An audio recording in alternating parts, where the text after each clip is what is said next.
Hey guys, welcome back to another art video. Today we're going to talk about one-point perspective, and I'm going to make this as easy as I think I can.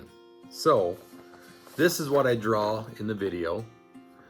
A very basic start to a one-point perspective city street.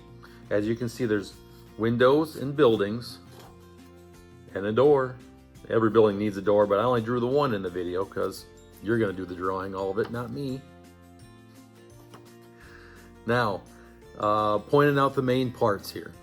Perspective is a way of making the illusion that there's three-dimensional things happening on a flat paper surface.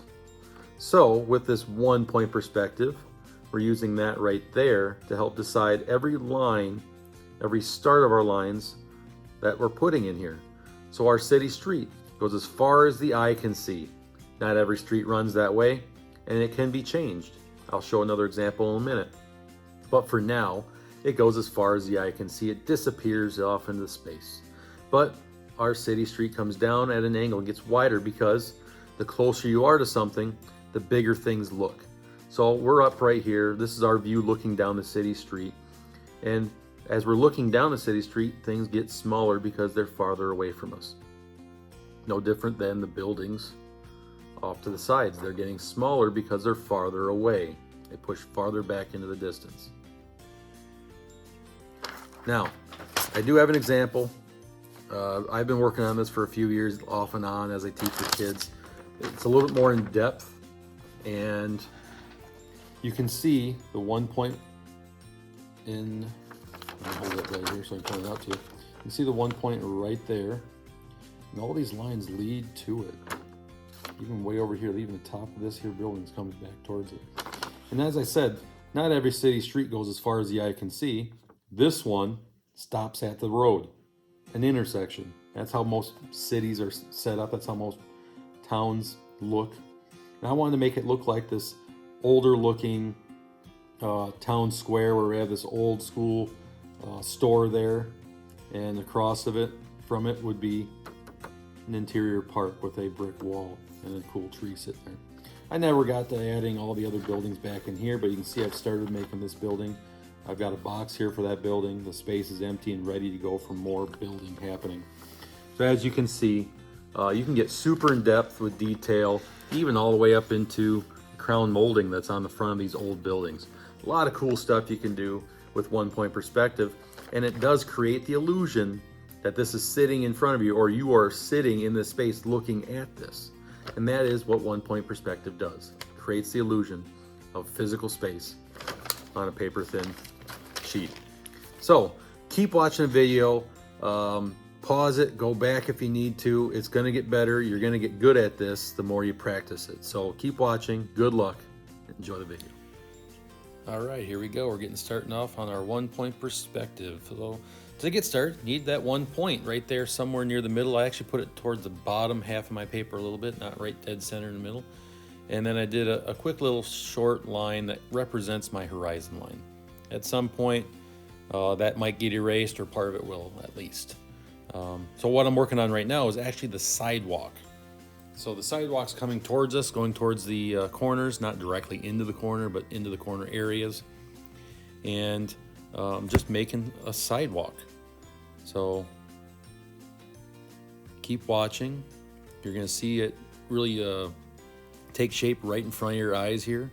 I'm doing the little horizontal lines that represent the lines that get cut or grooved into the sidewalks. That way it looks like sidewalk. I'll do that all the way back into towards the vanishing point. And at some point I kind of stop because you don't need to see every single line going all the way back as far as the eye can see. Sidewalks don't go that far, and this is a short example, not an in-depth one. Those in-depth examples were shown to you just a second ago. So there we go. Sidewalk stops, moving on. Now I'm actually showing you the height of the sidewalk. So I'm putting in lines that go straight up and down. Notice I'm telling you or showing you, comparing my ruler to the edge of my paper. My ruler should be parallel to the edge of your paper to make lines that go straight up and down.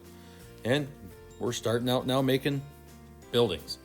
That ruler was laid out parallel to the edge of my paper, drew my line up, and then I'm using my vanishing point to draw the top of the building. All right, moving on to another building here. We're just kind of going along here. I'm going to kind of talk about other things as we do this here too, but general rule of thumb when doing 1 point perspective, there's 3 types of lines. There's horizontal lines, there's vertical lines, and there's perspective lines. And most of the lines that you're going to be drawing are vertical and perspective.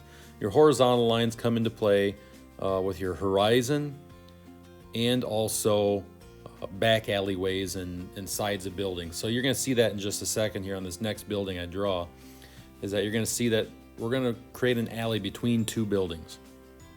And in doing so, you do use horizontal lines in that. So that's coming up real soon. But generally speaking, you know, if your building is facing the road in this 1 point perspective, it's going to have what looks like angled lines. But that's just going back towards the vanishing point. It's showing depth in your picture.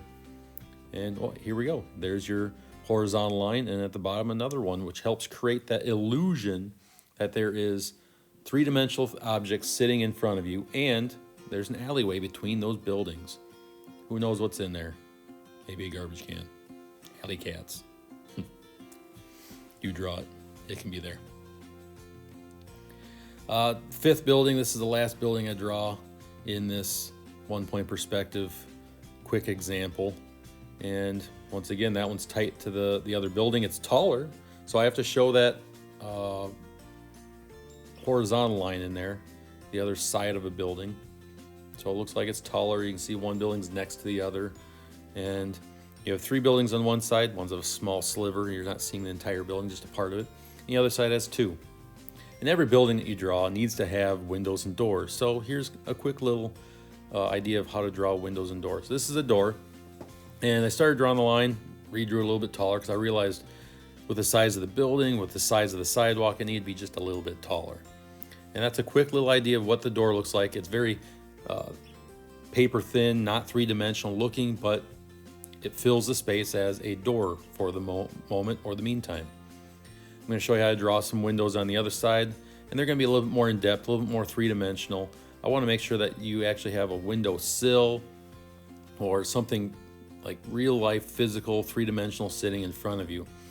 And so I've got the outside lines drawn, erased little bits, and you're going to notice now I'm going to draw a line that is the inside corner of this window frame.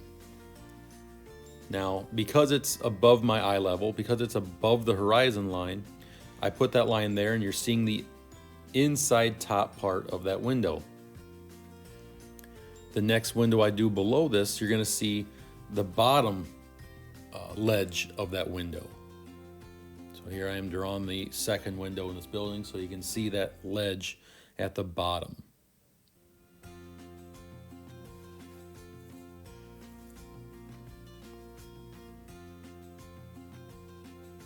Once again, always use your vanishing point for these lines. You can't just draw them out of thin air wherever you want. You know, they're either vertical lines, perspective lines, or horizontal lines, and that's how you end up getting these perspectives correct to make that illusion of depth in a picture. So as you can see, now I've created that inside ledge to that window, and you can see the bottom edge of it compared to the top one, where you see the top edge because it's below your eye level, it's below the horizon line. And let's bring in another example. This is one that's, you know, another good quick example that I've been showing for years to my students about what kind of details you really can put in there. You know, a couple buildings and windows are much more detailed with depth, and anything's possible.